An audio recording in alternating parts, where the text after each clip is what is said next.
nous pensons plutôt que la situation est très grave et que le temps est venu pour que nous crèvions l'abcès, que nous disions aux Ivoiriens, les yeux dans les yeux, ce qui se fait dans le pays sur le foncier, ce qui se fait dans les villages, ce qui se fait au ministère de la Construction, ce qui se fait au ministère de la Justice, notamment dans notre appareil judiciaire. Il est temps que nous abordions en profondeur ces questions-là.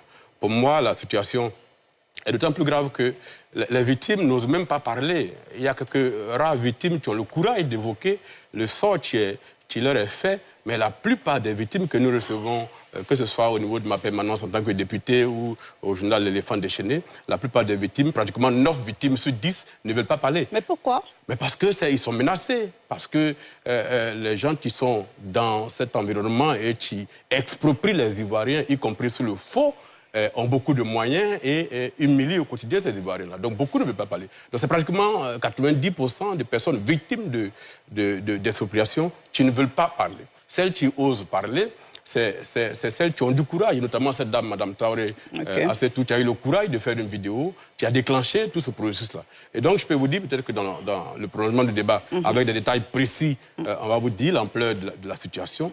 Mais il faut dire que si nous continuons comme ça, la gestion durable des terres de la Côte d'Ivoire va poser un problème et je crains que cela nous débouche sur la prochaine crise majeure que le pays va connaître. Et on pourra en parler effectivement en profondeur sur ce plateau. André-Sylvain Conon, en tant que journaliste également, quel est votre... Je salue premièrement les personnes qui ont osé, à visage découvert, porter leur combat. Assetou Traoré, elle a porté son combat et d'autres personnes avec elle portent ce combat. Ces personnes frustrées n'ont d'autre choix que de recourir à la justice. Mais si la justice elle-même ne rassure pas, parce que Assalé l'a dit, les personnes ont peur. Les gens ont peur parce qu'ils ne croient pas à la justice. Nombreux ne croient pas.